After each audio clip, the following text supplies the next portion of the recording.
Well, everyone, I think we're glad to be back after race week. We've obviously got a lot to talk about, but kind of not a lot to talk about at the same time, if you know what I'm talking about. The race was kind of dull, but I feel like there is a lot to talk about regarding Formula One, maybe not so much specifically the race. So stick around because there is going to be some big debates going on throughout this episode. While you're here, if you're watching us on YouTube, make sure you like, comment, and subscribe.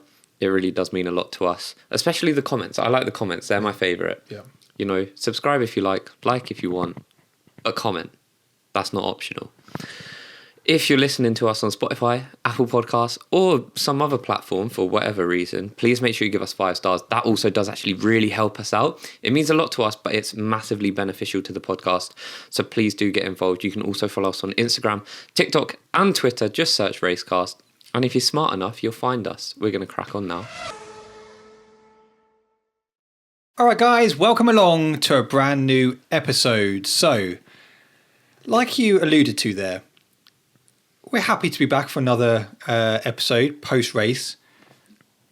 I'll be honest, I'm disappointed. I know what a lot of you are going to be thinking as well. If you have been with us for a while, you'll know, 2 Merc fans, you're gonna be saying this stinks of irony. For 7 years, because in year 8, Max was there. 7 years, Mercedes dominated. And granted, it was worse at the beginning. There was, especially when like Rosberg was in the team as well, it was chaos from 2014. For any other team, any other supporter of any other driver, it wasn't worth watching. And now we're one of those. We're one of those in this position. But I think the issue is that in 2020, we went through this huge overhaul in the regulations, which was supposed to provide closer racing. Yep. After we had just had one of the closest title battles, arguably the closest title battle we've ever seen. Do you mean 21? 21, yeah, of course. What else would I be talking about? Well, you said 2020. In 2020, we had the new regulations. Okay, yeah. I'm with it now, yeah. He's a bit slow today. I am a bit slow, yeah. So we then move into 2020 after this promise of closer racing. It's going to be more fair. There's a cost cap. All great things. We're all behind it. Even as Mercedes fans, we're like, yeah, it'd be great to see more people up there in the mixer. Can we just touch on it? I never liked the whole dominance of one team. It wasn't something, don't get me wrong, I'm a Hamilton fan, Mercedes fan, and you're kind of like, it's great seeing your driver win. It's fine when you are the dominating team. It doesn't mean like you're sitting there thinking this is amazing for the sport, but you're thinking like, well, if it's going to be any team that's dominating, at least it's ours. I would have rather, I suppose when you had that, Rosberg, Hamilton era, where that battle, that was like exciting. So, and here is a point that I will touch on in a bit. The dominating team can be exciting if they've got 2 challenging drivers. Agreed. So obviously, we move into 22 and it kind of looks like, okay, the midfield has bunched up a little bit. I think, to me, the racing did seem better. At the beginning of the season. At the beginning, yeah. Second half of the season, it was just a dominance by Red Bull. Well, yeah, and obviously it was like, okay, well, Mercedes have dropped out the mix, but that it was kind of exciting following the progress. Like, are they going to close the gap? You had Ferrari who were like, okay, well, these guys are quick, and Red Bull. And it was like, we're going to have a real good title battle on our hands. And it didn't pan out that way.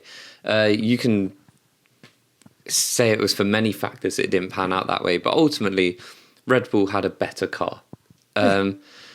We then move into 2023 with high hopes of Mercedes coming back in the mix, Ferrari sorting their shit out. Throughout testing, you see Aston Martin, you're like, Christ, where's this come from? So now we're potentially thinking 4 cars going for it. No, that Red Bull spaceship, and fair play, this is not knocking Red Bull, they've made an absolute stormer of a car. But it has not given us, I guess, what we were promised from like these new regulations of, it's going to be easier for a team like Haas to be at the front because we're all spending the same amount of money. Yeah, but it hasn't worked out, has it? And Ted Kravitz was saying the other day that there was it's kind of a known thing in the paddock that the regulations were only brought in to stop Mercedes domination. Fair enough. But all we've ended up with is now Red Bull domination. So I don't know. That's kind of the mini rant over. So I think it's interesting, and I put in the group chat yesterday, didn't I, about the fact that it's bizarre that you've gone, and you have touched on it there, but like you say, 21, the Max, the Lewis, some of the best racing we've seen for years, okay? It goes back to the years of like Schumacher, Damon Hill, those type of battles used to have, and it was phenomenal. The 2021 season was unreal. It was amazing as a Mercedes fan, as an F1 fan, as a sports fan. It was just incredible. Then like you say, you've kind of given all of that up for this. And don't get me wrong, I know what some people say, well, it's only after one race. And I agree with you. It's one race, it's done. And during qualifying, I don't know, even FP3, the top 14 teams, I think, were between like 1 second. And I thought to myself, okay, we're going to get close racing here. But you go into the race yesterday, and we predicted it, didn't it? We said yesterday, honestly, if Max goes off in the first corner, he's gone. Yeah, within 7 laps, he was almost, 8 seconds ahead? Oh, he was lapping like nearly a second quicker a lap. Which is just mad for closer racing. The whole point is that you're meant to be bringing closer racing to F1, get rid of this whole dominance of one team. If anything, it hasn't worked. But for the record, it does also go to show how good Max is. We talk about Lewis and Rosberg. You had 2 drivers that were at the absolute top. And now you've got Perez, who we concur is like a very good teammate. Yeah. But we're never going to see Perez and Max racing. No. Because 9 times out of 10, Max is obviously going to be quicker. So we're just not going to see that, It's Max will just run away with it. It was interesting yesterday, wasn't it, when Perez got asked, he was like, so, can you challenge Max this year? And he's like, yeah. And everyone's at home going, yeah, fuck, no, you're going to, yeah. You can't. Yeah. But I think I'm just more disappointed because I was so looking, especially after the winter break, and we've discussed numerous times, getting F1 back. I was really excited. And like I say, it's only one race. It can change. And maybe in Saudi, we might see complete, pendulum swing and it'd be completely different. I'll be very surprised if that happens. I will just make that clear. My gut feeling is at the moment, from what we saw this weekend, Red Bull could win every race this season. Yeah, well, did you see George Russell actually said Red Bull, if I was to bet, Red Bull will win every single race this season. George Russell said that. And that is, we can talk about Max being quick. Max was operating at 50%. Oh yeah, it was evident they were holding back. They weren't unleashing that car to the full potential. And I mean, why would you? Go easy on the power unit. You don't risk giving it too much out of a corner and losing the back end. The way they keep going, they'll probably just use this power unit for the remainder of the season. They won't need to change anything. Yeah, because it'll just be running at 50% the whole time. It'll probably get to race 12. They've already won the championship and they'll go, right, Max, do you want a bit of a challenge? We'll change your power unit. You start at the back and just see what you can do. We're going to start you with 3 wheels. Because this is just getting boring. We're just winning. But and it is a testament to Red Bull. I don't want anyone to think that this is anything against Red Bull, because it's absolutely not. It goes to show how unbelievable they are as a team. I mean, how good Adrian Newey is. But there is everything about that team that they've got absolutely spot on. They've built a rocket ship. That car is just ridiculous. And, fair play to Red Bull. That what they've done there is just magnificent. It's mad how one team, and we've said over the years with Mercedes, their dominance is how a team can do that. And you can't even blame Red Bull. I'm not even angry at Red Bull being dominant. I'm more angry they brought in these regulations to make closer racing. And actually, look at P3 for Alonso, 38 seconds. All I'm saying, right, is Mental. even as a Red Bull fan, I think looking at it impartially, would you rather another season like 21 where it was tight between Lewis and it doesn't even have to be Lewis, I had high hopes at the very beginning of last season. You can go back and watch the episodes where I was saying, this is going to be great. I wish it was Lewis there, but I'm happy seeing Charles and Max go for it the whole season. But it didn't pan out that way.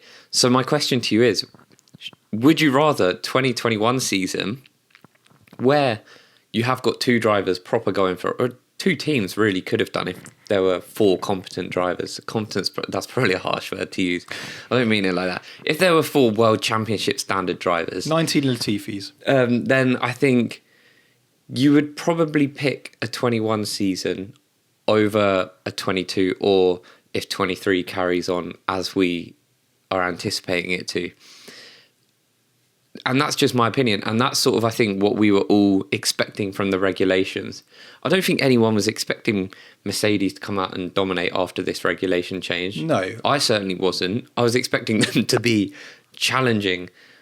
I thought, going into, we'll dissect the race in a second, but I was expecting Red Bull to win it, but not by such a this clean race? Margin. Yeah, we did our prediction. I knew they would win it, but not by such a dominant margin.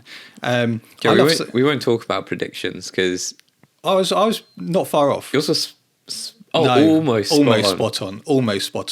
But my predictions last week, I said it would be Max, Perez, Sainz, and obviously Sainz finished fourth, Alonso third. But you had a shocker. I genuinely believed that, and this clearly this was foolish, but have you learned nothing from last year? How many times did you go, right, I've read something that Mercedes... No, but this wasn't even about... I hadn't read anything. This was through what I was watching. I knew the car, if you compare it to last year, weirdly, because they've actually lost time in race pace, and I'll bring up the stats in a bit to show you. The car looks so much nicer to drive. Yeah. But then, at the same time, when you're actually... Because I've got F1 TV Pro now, which I keep flexing... And you watch the onboards, throughout the corners, they are fighting it every single centimetre they move forward. They are, the wheels are snapping. They're having to correct it constantly. It looks like a handful to drive. And in my mind, I was thinking surely that's got to be setup related.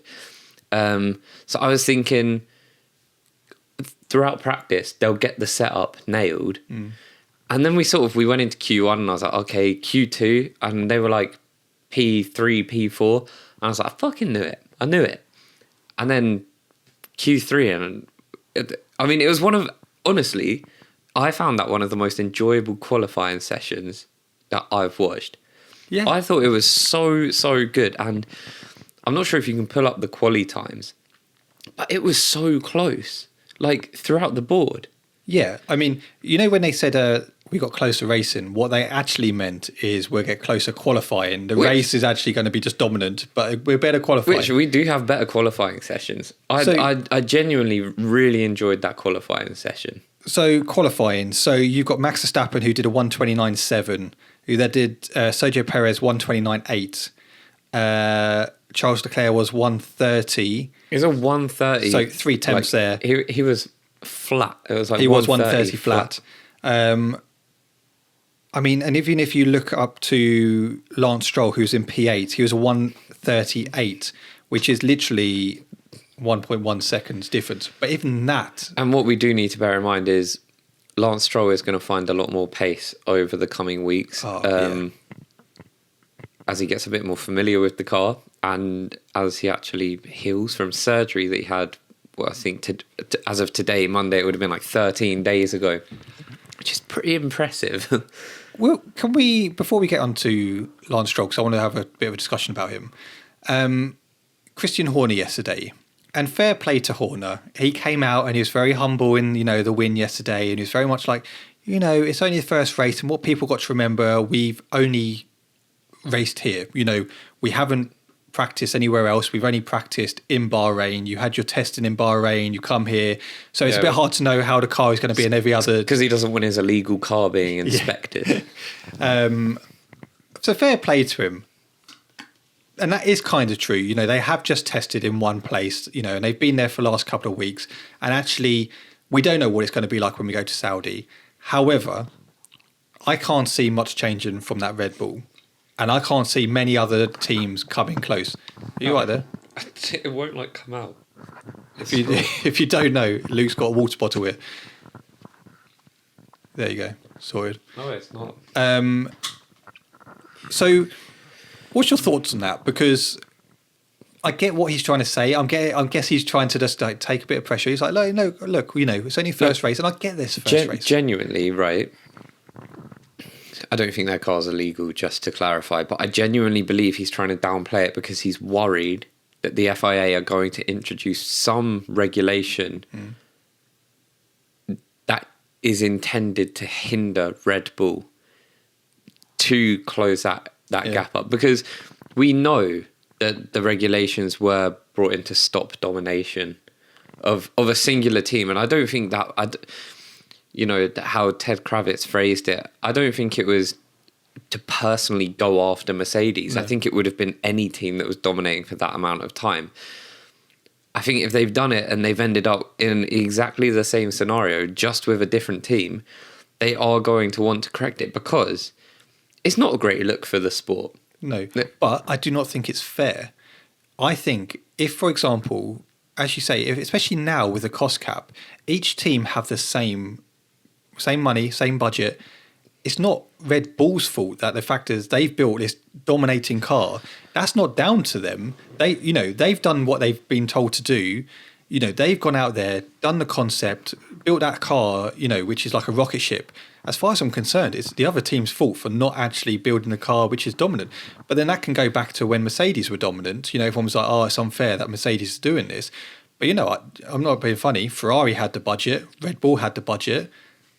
It showed in 21, Red Bull were coming into the play. So, you know, it's down to the other teams now to actually come forward and actually start proving themselves. Because as far as I'm concerned, if you're going to try and, you know, hinder Red Bull's progression, I think that's a bit unfair. And for me, that's quite weird because I'm actually, you know, standing up for Red Bull. Yeah, no, I don't, you know, I don't think it's right. I think Red Bull shouldn't have to pay a price for being the best team on the grid. No. But I would also understand it from the perspective of like, well, come on, we've brought in regulations to bring everyone closer together.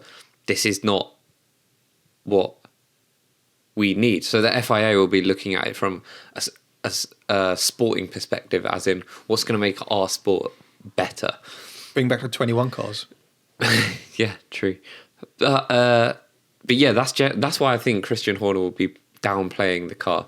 Whether it's fair or not, I'll let you make your mind up on that. But I think if you're the FIA after yesterday's race, I know, so as I said, only race one, yep, you would be looking at it and going, okay, we promised closer racing and you've got, you know, down to P10 at 89 seconds. Because I also didn't feel like there was, and I haven't actually got the figures on this, I feel like there wasn't as many overtakes yesterday as there was the year before.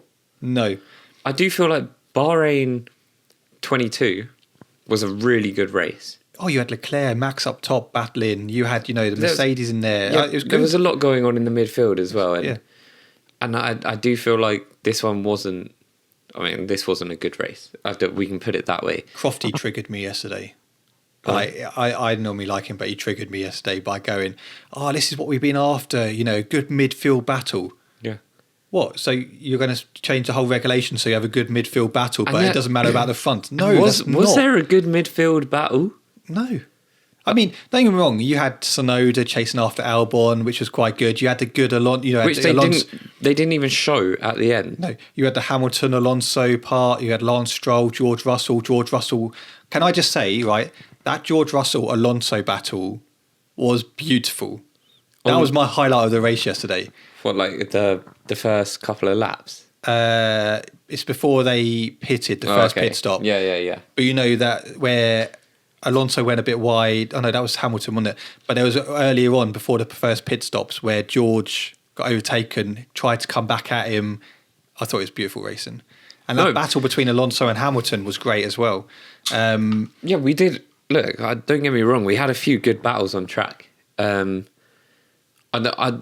try and Google quickly how many overtakes were there at Bahrain yesterday, and then compare it to 2022, because I'm sure in 2022 there was something like 50, and I feel like it just didn't seem like there was as many yesterday.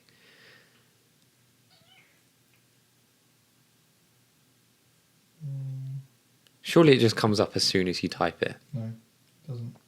How many overtakes? I've got to read it now. No, I wouldn't bother. But yeah, I don't know. If someone does have the figures on that, send them to us.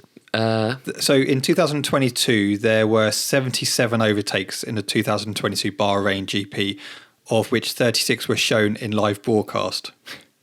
Okay, so that's 77. Can we also say that whoever is on production, you did. It's terrible. You're a bit like when Alonso got past Lewis and it was still really, really close, they decided to cut to the replays of it. So yeah, surely, what was that about? Let the battle finish. We were all like dead intrigued as to what, was Lewis going to come back at him? But nah, just cut to the replays of everything that we've already seen literally 30 seconds ago. Yeah, I didn't quite understand that. That was a bit mad. There was a few really bad ones that we were picking up on in the chat. But yeah, it doesn't say. If you know how many overtakes there were yesterday, do let us know, because to me it didn't feel like there was as many. But clearly, based on that stat, we don't. That's not even 50% of them that we were shown. Don't go back and watch it. Yeah, it's not worth your time. It's not worth your time. Can we? We've finished on the race. I know we've gone straight into it today. I haven't even asked how you are. We've literally just gone straight into this today. It's rant season. Rant season, yeah. Let's talk about some of the main topics. So, start of the race. Quite a good start to the race. Everyone was quite clean. Lewis got a mega start. Yeah, he did. He has done for the last couple of seasons in there. You know, you look at last season. The Lance Stroll, Alonso. For me, that was a racing instant. There wasn't really much that could happen in that. I think when I first saw it, I thought, Lance, you idiot, like, what are you doing? And then I saw the replay and he was like, he pulled out to go down the inside, and Alonso did cut across really aggressively. Not that was wrong or anything, but I think he reacted as best he could. And yeah, luckily it didn't cause damage it didn't hinder either of their races, really. I know George got through, but that didn't prove to be too much of an issue, did it, really? No. Seeing as they both finished ahead of him. Those Aston Martins, obviously Red Bull went off, and I mean, Leclerc got a good start. He was in P2, quite comfortably away from Perez, really. Didn't look in too much. Yeah, and that's the thing. That I know he did get overtaken in the end, didn't he, by Perez, but the Ferrari was putting up a good fight for a while. Sainz, contrary to what you said last week, and I think I said as well, about how he'll be much more in tune with the car, he was well off the pace. He was, and he's obviously come out after the race and said it's a bit of a reality check. It's where we are. We just used the tyres too much. As soon as I pushed to defend from Fernando, this was later on in the race, I cooked the tyres, and then you need to start looking also to Lewis. We managed to hold off Lewis, but it gives us very little margin to play with in the race. Obviously Leclerc, he was also like 13 seconds behind Charles. Yeah, he was slow. He was slow yesterday. Yeah, that's been a recurring theme. Yeah, throughout last season. I think I started off last season really backing Sainz, didn't I? Yeah, you did. And yeah, it's just... I know it's race one, let's not get ahead of ourselves. No. But it looks at this stage like nothing has changed from last season for him. No. He's still well off Charles. It just looks like he's struggling. And actually it's funny because he was the one who was most in tune with the car during testing, practice. But he looked like he really struggled with it in race pace yesterday. Yeah. Lap 41 saw Charles Leclerc retire. Power unit issue seems to be the main cause, is it not? New year, same Ferrari. Oh, yeah. I feel gutted for him. Have you seen some of the tweets? It's always him as well. What the man is cursed. I don't know what. Go and see a priest or something. He has got some of the worst luck Yeah. that humanity can offer someone. It is unbelievable. Have you seen some of the tweets? No. Ferrari fans, see you in 2024. Yeah. You know, like literally, like, yeah, give up now. There's no point. I just cannot believe it. I literally cannot believe it, because if it was going to happen to any team, it was going to be Ferrari, wasn't it? And I know, McLaren had a much worse day than Ferrari in terms of reliability, but I think it's McLaren are not up there. Do you know what I mean? Yeah. Ferrari were this close, and if you're listening, my fingers are very close to each other. They could have won the Constructors last year, or they could have given it a very good fight. Realistically, they should have won one of the titles last year. Yeah, I agree. And they screwed themselves over. They dropped the ball. So everyone's thinking like, well, look, they can't go backwards. So surely they got to go forward. They get rid of Binotto. They bring in a Fred Vasseur from Alfa Romeo, and that's another meme. All of a sudden he rips off his face and there's Binotto underneath. And it's just like the car breaks again. Yeah. And it might be harsh, because this might be the only time in the whole season that it happens. But it's a terrible, terrible, terrible start. So, they are going to get mocked for it. Carlos Sainz, how many seconds was he behind Max? Oh, probably like, if Lewis was 50, he was probably like 48, 47. 48. Yeah. 48 seconds. That is mental. That is a mental for P4. Carlos Sainz is almost 50 seconds behind the race winner. Yeah. That is just mad. That is just, I can't comprehend how mental that is. That, you've got Perez, who's 11 seconds behind Max, and literally it's 38 seconds to Fernando Alonso, who's in P3. Yeah, so Alonso is 27 seconds behind Perez. Yeah. And it just doesn't, it's just mental. It's just, I really, you look down the table and P12 was lapped. Yeah. Lando Norris was lapped twice. Granted, he was in and out of that pit stop. He did have a... 6 pit stops. Yeah, he had McLaren. I mean, we should talk about that. That was the race from hell, was it not? Which one do you want to talk about first? McLaren or Ocon? We'll talk about McLaren and then Ocon. Man, that was a disaster as well. I've never seen anyone have such a bad race than Ocon. So McLaren, Piastri, I can't remember what lap it was. Had to change his steering wheel for whatever reason. Something happened. They did say, I can't remember. And then so they swapped the steering wheel over, and he's just sitting there, and it's like rebooting. It's like coming out with like McLaren graphics. And it's just like, guys, surely not. So he's sitting there, and in the end, the engine just cuts. He's just like, go on, lads. Go. Yeah, what the fuck are we doing? And yeah, so he retires on his F1 debut, which is not ideal. But all the while, Lando Norris is having to have some hydraulic fluid topped up every time he comes in the pits, which is double the amount of a normal person, because he's got this issue. But it was literally every 12 laps he was in. Did he pit 6 times? 6 times he pitted. Yeah.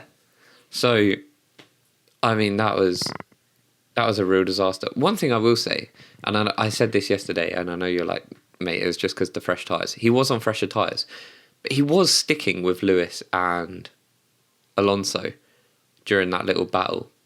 And Sainz once. Lando was sort of just there behind for a while.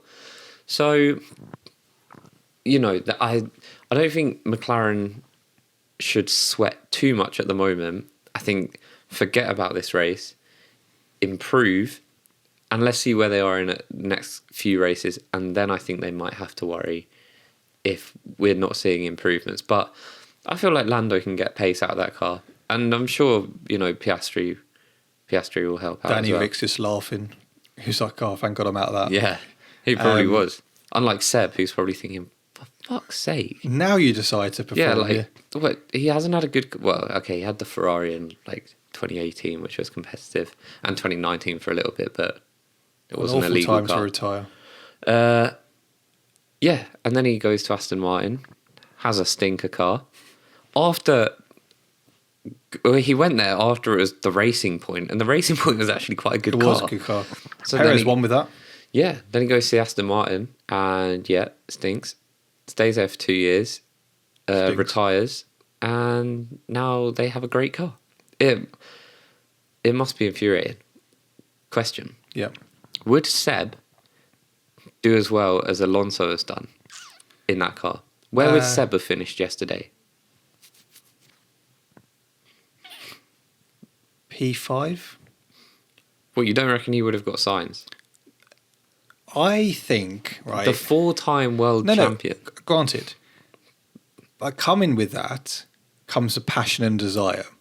You saw Fernando Alonso yesterday. That guy has got, I know he's the oldest guy on the grid, but he's got so much determination. The way you were listening to his radio messages yesterday, the way that he had that passion to hunt down everything, go for those type of moves. I don't know if you've seen over the years Sebastian Vettel, maybe P4 for Seb, but I don't think he has that level of passion that what Fernando Alonso has. But so could a competitive car have invigorated him? Potentially. We don't know, but I'm only going by what I've seen over the last year. I definitely agree that it did seem like he sort of fell out of love with it, but you know, I guarantee Seb, if he had a competitive car last year, he would be on the grid this year. Yeah, that is probably true, which is why he's probably thinking, I feel like he's got to be a little bit gutted. Oh, yeah. A little bit pissed off. Like, man, come on. Seb, you stay one more season, you would have had a lovely car. No, I think you've just got with Fernando Alonso at the moment, he's got like a rocket up his arse. He's just like going. So what happens, right, if Stroll is not performing? You know, let's say Fernando Alonso finishes ahead of the Mercedes in the driver's standings at the end of the season, but Stroll is below them. What happens then? Do they start? I know it won't happen because Daddy Stroll and whatnot. But do they have to then think, maybe he's not the man for us? Potentially. I think I don't know. I think Stroll showed pure class this weekend. Oh, yeah. And this is just a hypothetical. Yeah, you know. I think Stroll is good enough to...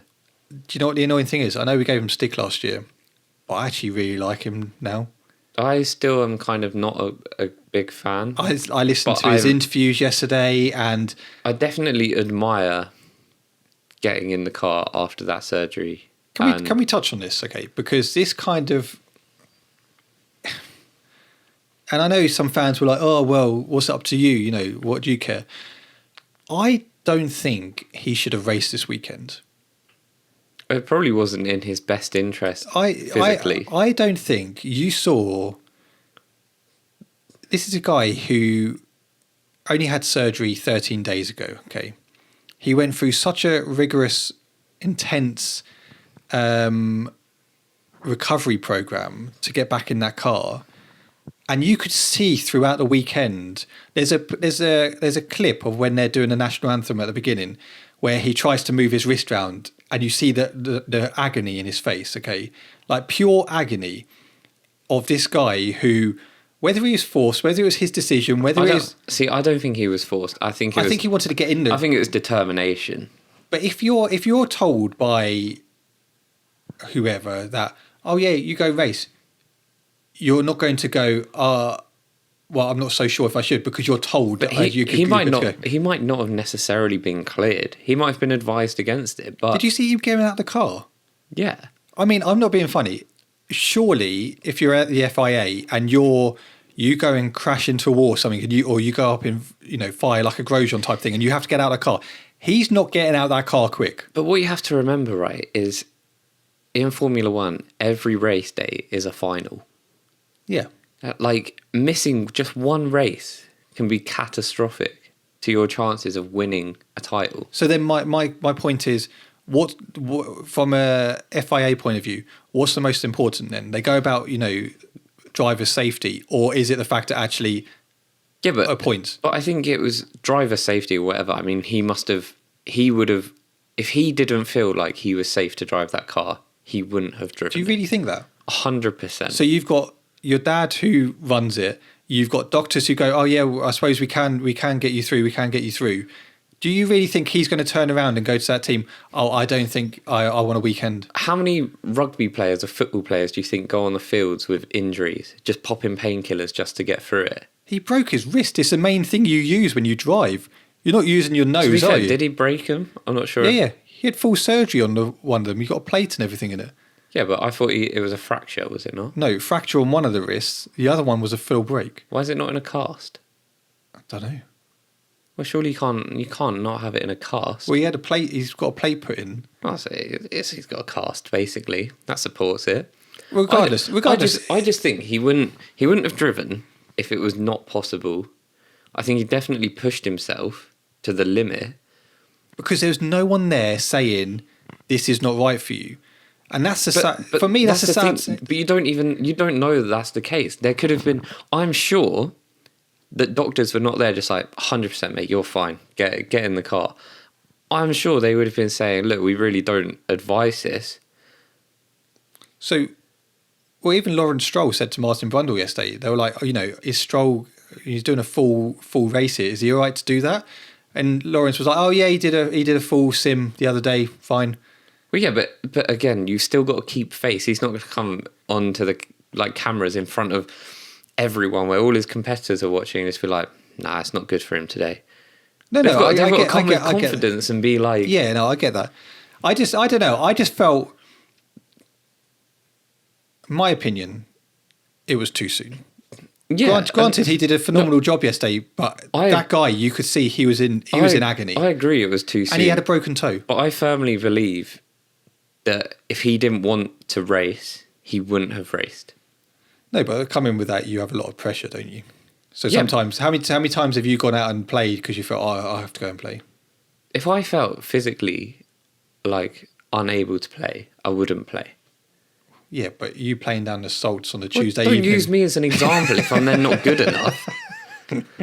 I think I understand your point, but I genuinely think if he wasn't cleared medically, he wouldn't have been allowed to race.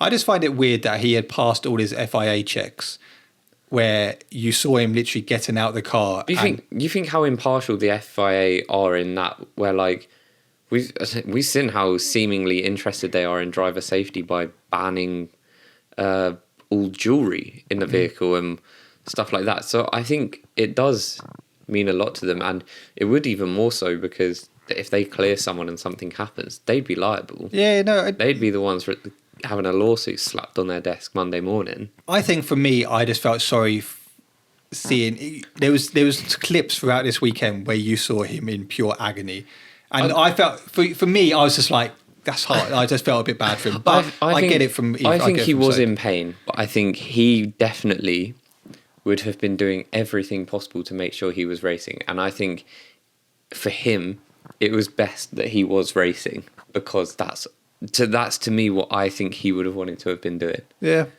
I don't know. Perhaps whether it was the best thing for his wrists, probably not. But he has now got a week or two off, obviously, because we haven't got a race this weekend. Yeah. So he'll have a bit of time to recover. I'm sure he'll be doing rehabilitation. I don't know. I just felt a bit sorry for him, but what do I know? Poor guy receiving £10 million a year. Yeah, but I don't look at it from the money point of view. I look at it from actually this guy's had surgery 12 days ago. I genuinely feel like I would feel worse for him if he didn't get to race, because I feel like he would have been gutted missing the opening race of the season in what is a really good car. And I feel that he would be in a much better place having raced. Oh, yeah. Granted, it was safe for his wrist, and that doesn't mean, being in pain is one thing, but if it was going to cause permanent damage, well, then obviously that would be ridiculous. Well, you heard him practice, didn't you? When you go into that corner, make sure you do a full lock. Yeah, but that's because that's because he was turning like this, wasn't it? Like it was you going. So he didn't have his when he was turning right, for example, he didn't have his left hand, like his left thumb through. Yeah, he couldn't do the full 180. He had it up and round. Yeah. He couldn't do the full 180 because he was in so much pain. But he did do that in quali. Yeah. So I think it was more a preservation thing. Yeah, I don't know. I'll probably get slated for looking out for being soft. Well, I was just looking out for his welfare. I thought the older generation was supposed to be a bit tougher, Got that World War II grit inside them. Old. You got nothing. You know what one person I actually do want to talk about? Nick de Vries. Yeah. Had a terrible race. Yeah. Really bad. You shocked? Yeah. He was 1.1 second in terms of fastest lap. Yeah. 1.1 seconds slower than Yuki. Yeah. In the same car. Finished P14.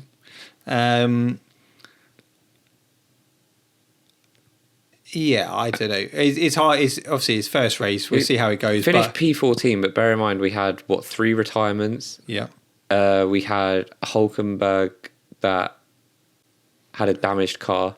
Had to change his front wing. And we had Lando Norris that just didn't have a car, basically. Spent more time in the pits than he did on the grid. So that's 5 places, realistically, that... And I can't remember whether he finished ahead of K-Mag or not anyway, but... He finished behind K-Mag. But, that was... I feel he had a really bad race. Yeah. It wasn't the greatest debut for AlphaTauri. Whereas Yuki had a good race. Yuki did. He had a great battle towards the end with Albon. That Williams, by the way, not a bad car. No. But it again, looks like it's the quickest car on straights. Judging by speed trap data.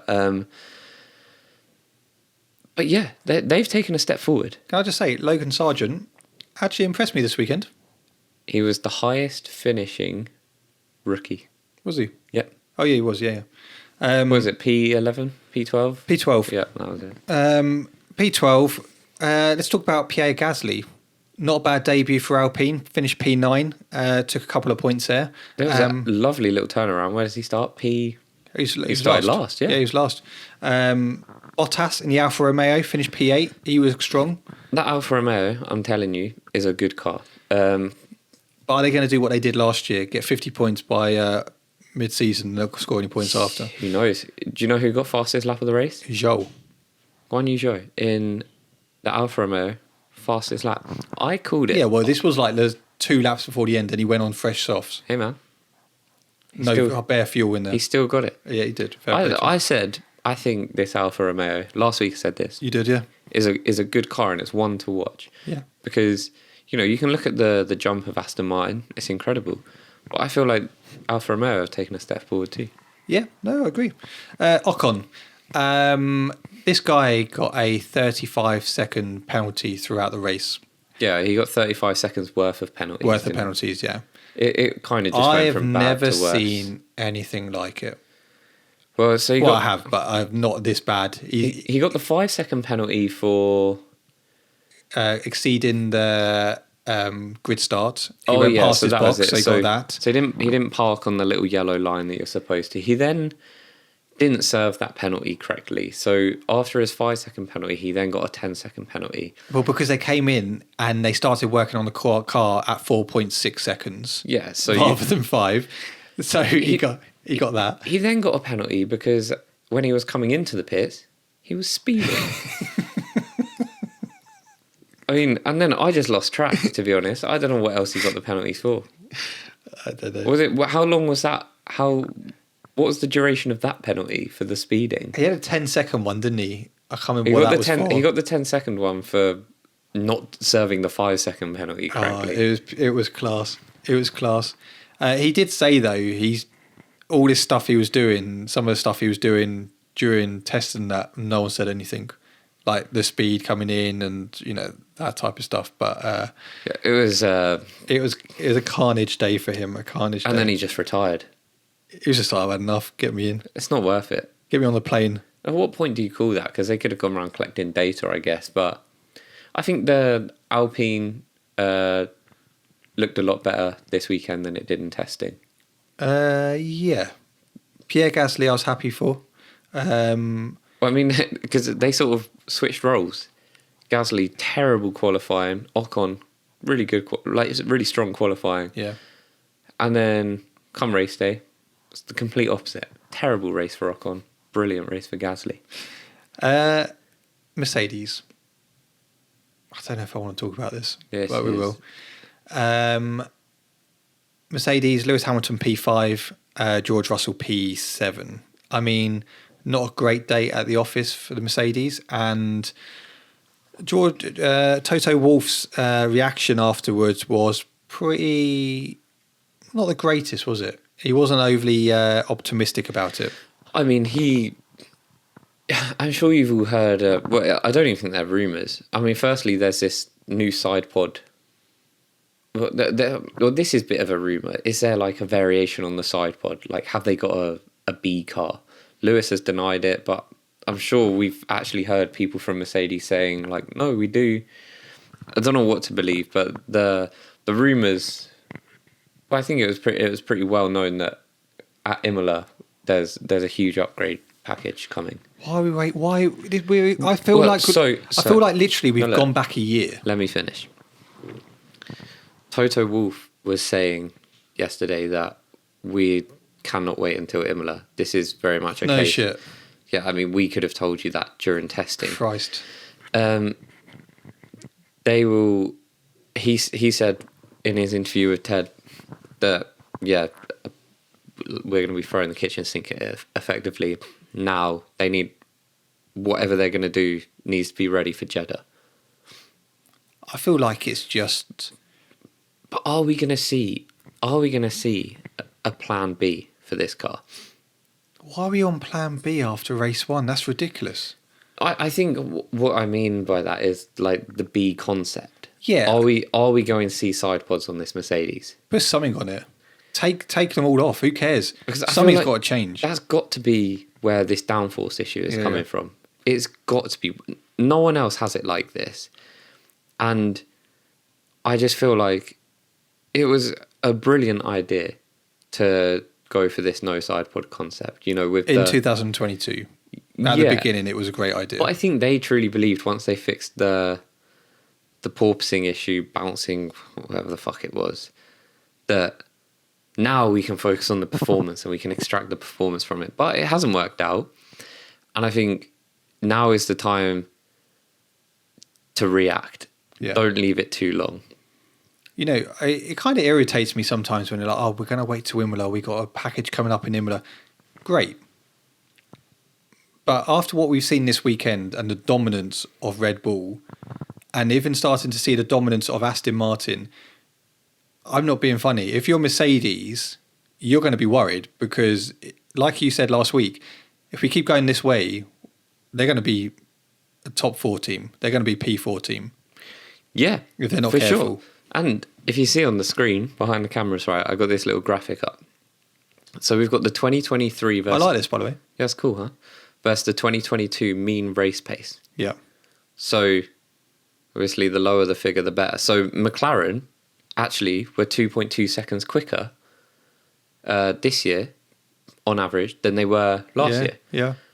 Now you have to take that one with a big pinch of salt because Norris was on fresh tyres more or less the whole race. Yeah. So their pace would look a lot quicker on paper. Aston Martin have obviously gained near enough 2.2 seconds. Oh, Norris had 5 pit stops. Sorry, not 6. 5 pit stops. So Aston Martin clearly the biggest gainers. And 100%. We see that on track. But Williams, though. Williams with a huge gain. Yeah. 1.85 seconds, right? But forget about the rest because where I want to take you to is Ferrari and Mercedes, who have both, the only 2 teams the whole grid to have got slower. So, impressively, Ferrari have actually got 7/10 slower, which is unbelievable. I mean, we can sit here and complain about Mercedes, but they've actually only got half a tenth slower, so 500ths of a second.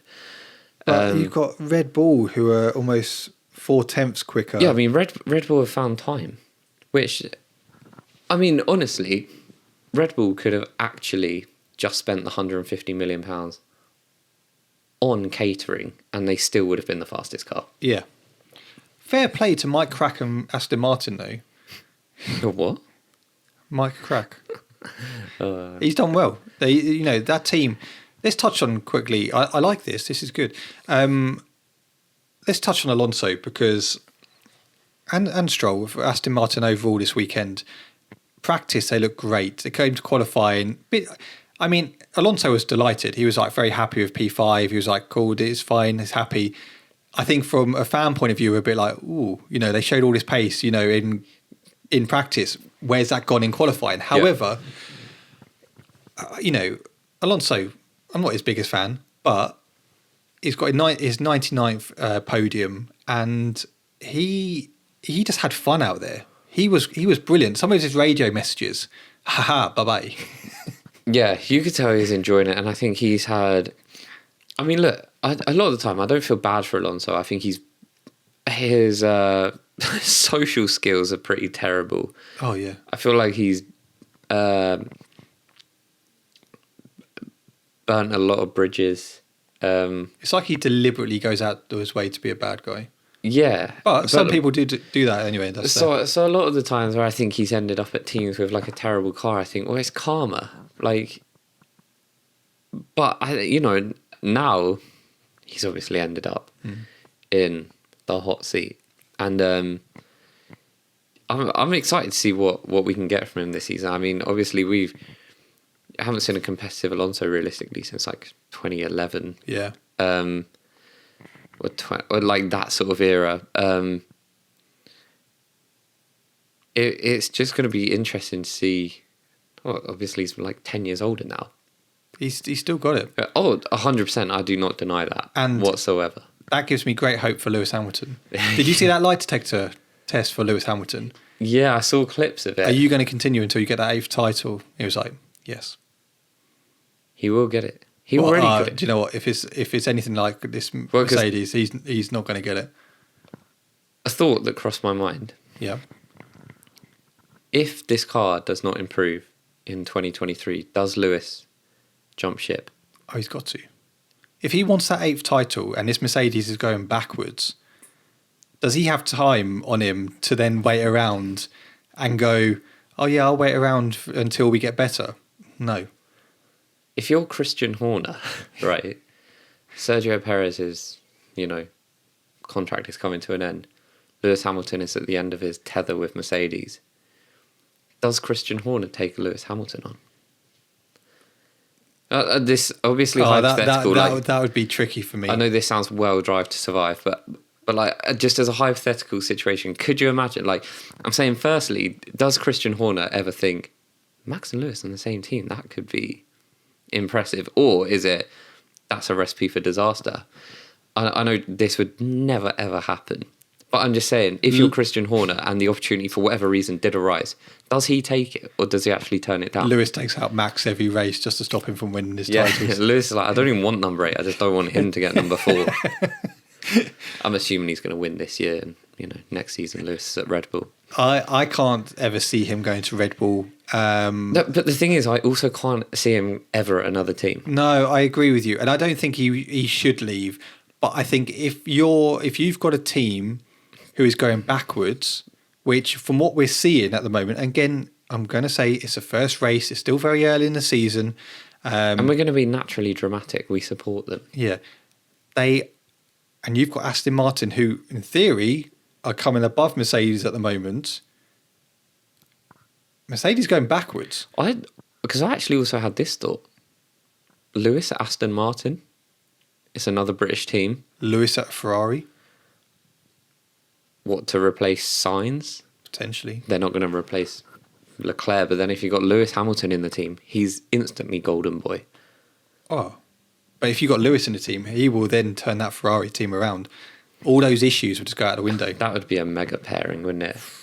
Leclerc, Hamilton. Like I say, Leclerc, and I said this at the end of last year, Leclerc has only got a few more years. I know he's still very young, but for his opportunity, he's been in this Ferrari team a long time now. Yeah. And, last year was his perfect opportunity to win a title. And they flunked it. So he's running out of times because people like Aston Martin, Mercedes will get better again. He's losing his time to actually really get these opportunities to win titles. Yeah, no, I agree. Do you know another rumour that I read earlier today? Again, I was stressed the word rumour. Don't know how true Where this was is. It was actually on Instagram. Was it? Yeah. Apparently, Lawrence Stroll offered Toto Wolff the team principal position for Aston Martin in 2022. Did he? Oh, I wouldn't like that. No, neither.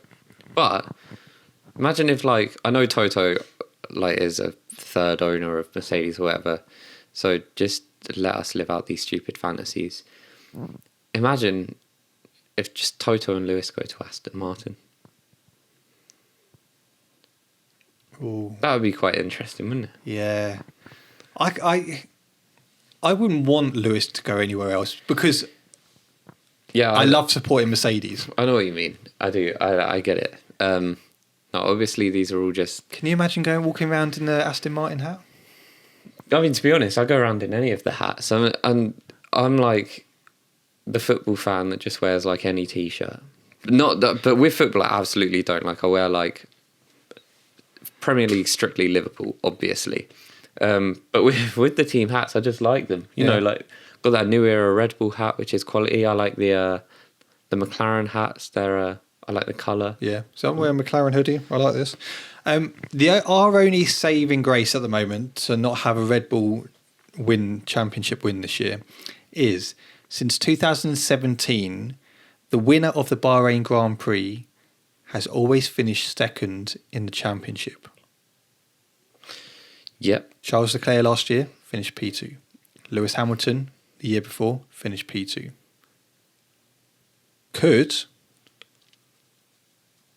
I don't know who else would win the championship.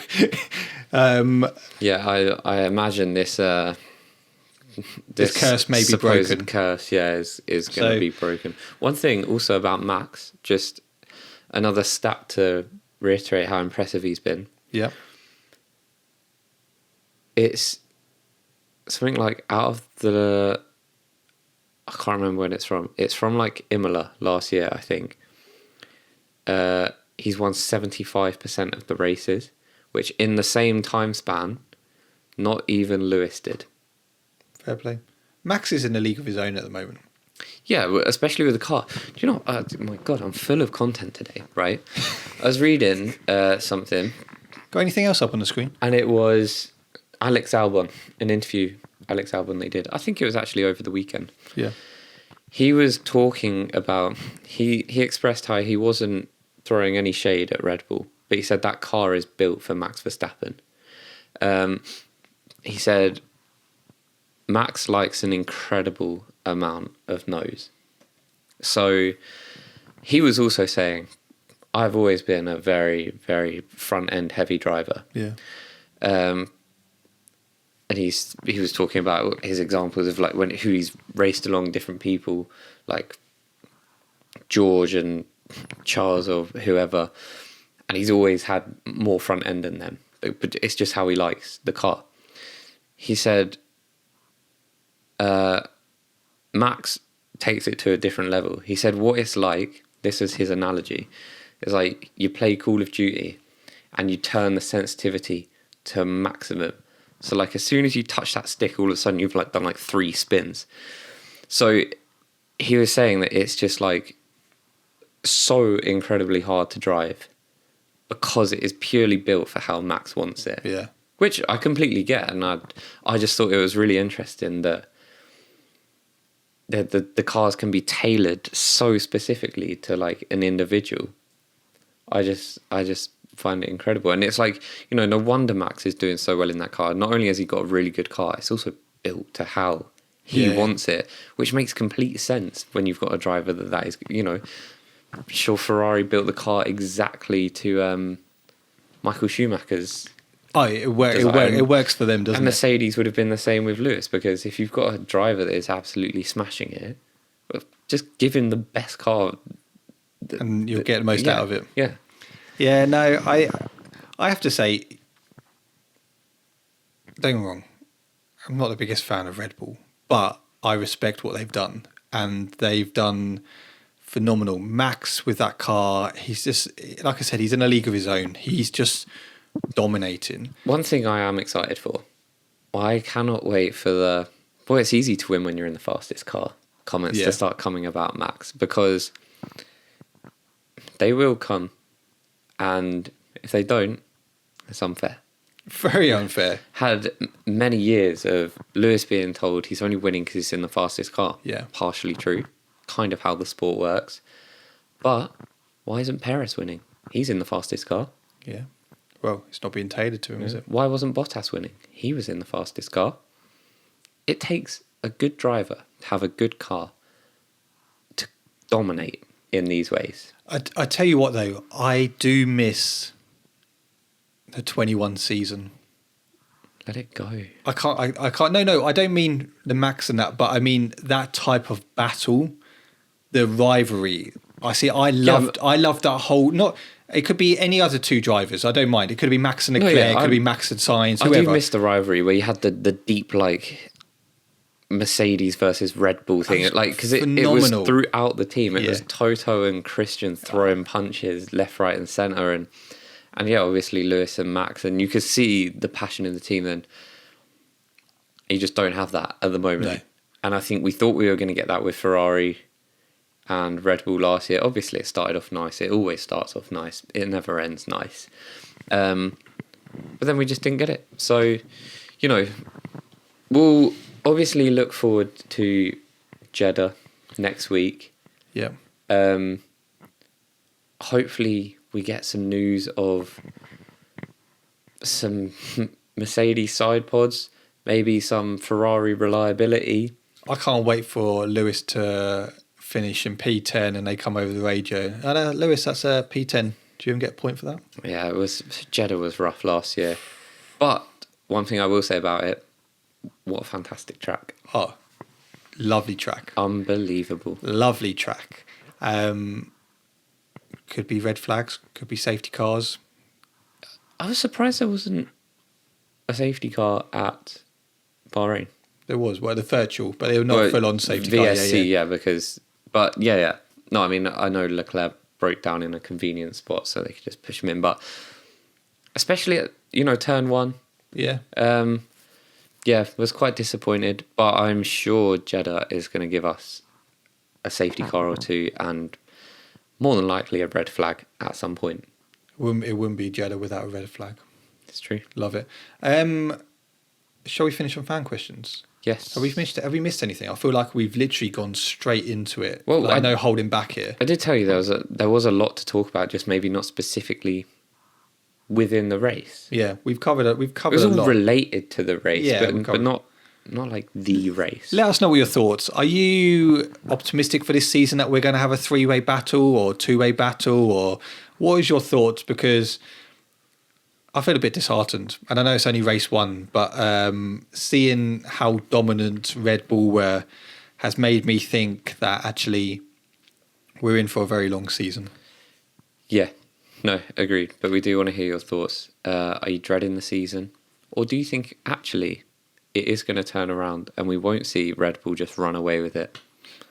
So Brad has said, is F1 done for the next 2 years? Oh, yeah, well, it kind of relates to what we just spoken about. I'm gonna stay optimistic, and I'm gonna say no. Okay. I believe that the gap will be closed.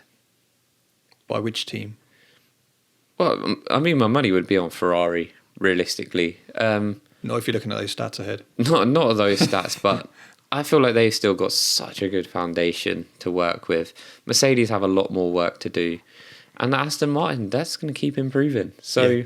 No, I agree. yeah, but my money would be on Ferrari. And Charles still looked quick. My money is on the fact that we're going to have a battle for P2, 3, and 4, and Yeah, P1 will just walk away. That's my gut feeling. That P2, 3, and 4 may be the more interesting battle of the year.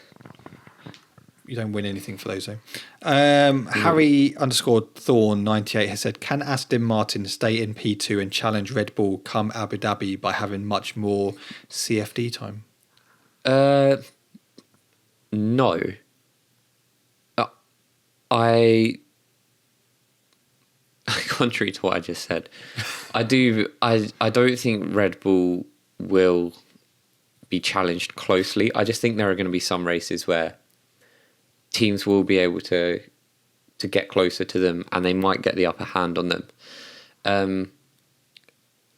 I think maybe next season, with like, you know, a whole winter of development, Yeah. it is entirely possible the way Aston Martin are going. So let's wait and see. I still think if any team is going to close that gap to Red Bull, it is Ferrari. Yeah, no, fair. Nathan Moore 24 said, is Lance really Alonso's hero? No, his dad is, because he writes his checks. And I think it puts a... Because you never even really saw Seb do this. It puts him in an awkward situation. Yeah. You know, what can you say? I mean, your boss is his dad. I like the fact that they wouldn't tell him, well, from what we heard, that they wouldn't tell him over the radio who went into the back of him. That would have fucking pissed me off. Did he get a penalty? Have they got a penalty? Why, you know, and then literally it's like... What would be so annoying is if they just protect Stroll the whole time because his dad owns the team and... Mike Crack is about to really lay into Stroll, then looks around and Lawrence is staring at him. You're what? Go on. That joke will never get old. Cracky looks around, he's about to lay into Stroll, looks around, there's Lawrence Stroll staring at him. He's like, oh, do you want a coffee, bud? Yeah, really good, P20. Yeah. Well done. Jake has said, will Mercedes have the same season as last season? Oh, I really fucking hope not. But I think unless they somehow are able to fundamentally change this car, then potentially they're going to have a worse season. They really need to be able to change the car dramatically, which is a big ask when you've got a cost cap. But, you know, the fact that we came into the season with all these sort of this speculation that they've actually got like a different concept car built and whatever, it's, I don't know. I just have no idea, but yeah, I think it could be a worse season. Oh. But let's see what they have in store. Louis has said, if Mercedes have another shocking season, will you go to support another team? Yes, Red Bull. I only want to celebrate. No, obviously. You want to be part of the Orange Army, don't you? It's complicated as well because I would say I'm more a Lewis fan really than a Mercedes fan. Yeah. You know, if Lewis jumped ship to Alfa Romeo, I'd be an Alfa Romeo fan. Do you know what I mean? And and I think it would be different when Lewis retires. I probably followed George. I guess I've always been said like that. I like the British drivers. I think support your homegrown. I also love Charles Leclerc. I'd love to, you know, once Lewis retires or whatever, I'd love to see Charles do well. What was interesting, this isn't a question, but there's a stream that was going around for, you know, Lando Norris's brand Quadrant. So one of, I think his best friends was on a stream the other day saying about, you know, Lando, and he answered it in a very cryptic way of going, you're going to see a very different Lando next year. Like, it's very, very cryptic, and a lot of fans were going, what does this mean? Is he going to leave? Is he already tied up to somewhere next year?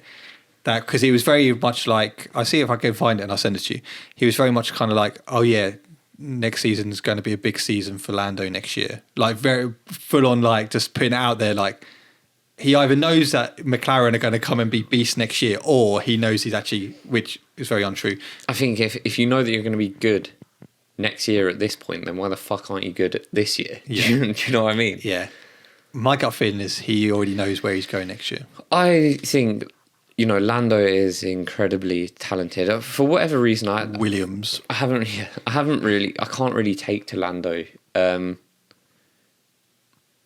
Naturally, I do like to see him do well, as I say, support the homegrown. But I can't really take to him. Like if George and Lando were fighting, and this has got nothing to do with Mercedes, I'd want to see George win.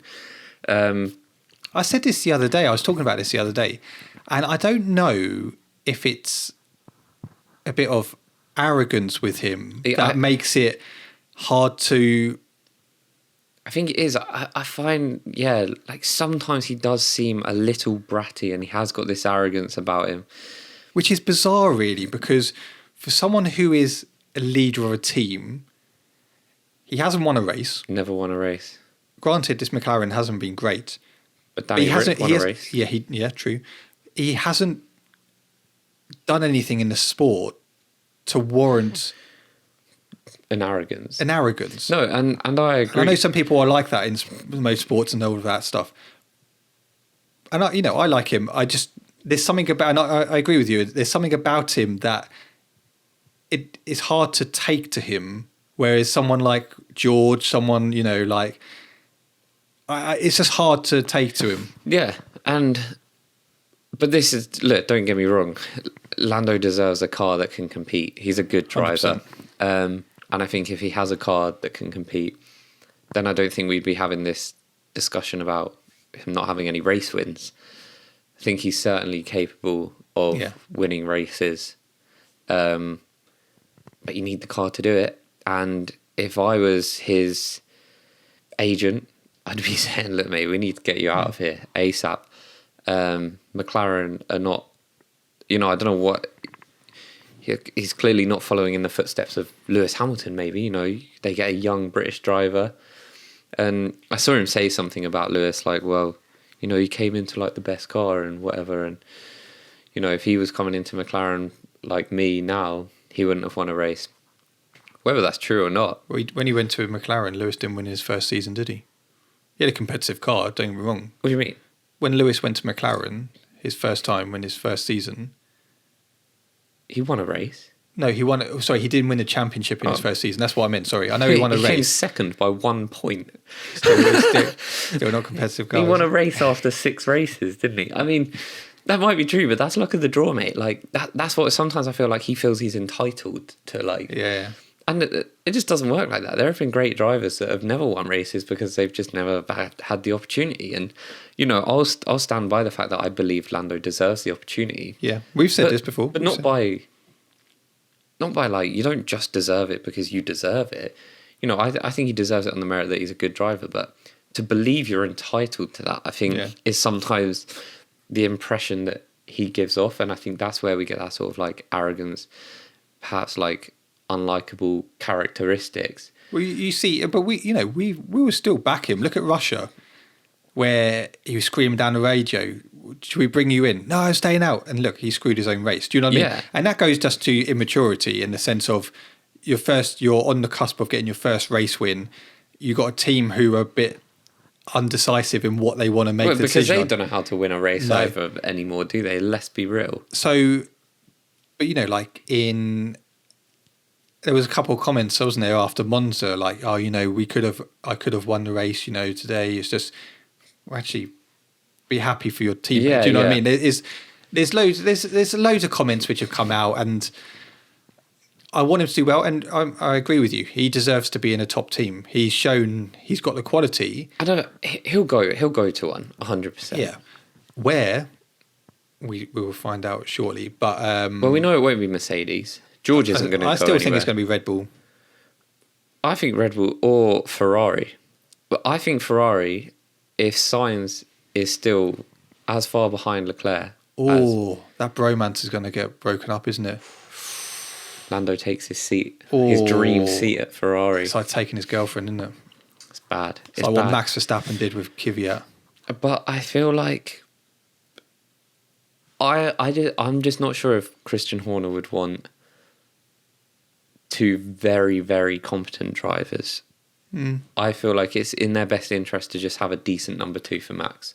Or you just say to Lando Norris, right, you come in and this is what we expect of you. No chance. You won't do it. No chance. Rightly so. It'd be interesting. But that is... Anything else you want to talk about? No. That is the end of the episode. It seems like it's a bit of a negative episode. And it's not meant to be a negative episode. It's just more the fact that actually I had real high hopes for this weekend. And I thought the season was going to start off with a banger.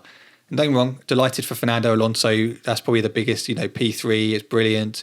The Aston Martin looked great. You've got Williams in there as well, looking good.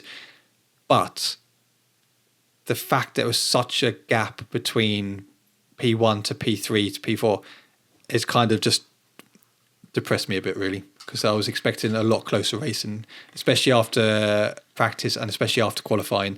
But, it's a long season. It's either going to be a long season for many reasons. I think by mid-season, Verstappen, title winner. Yeah, at this rate. It does look like that.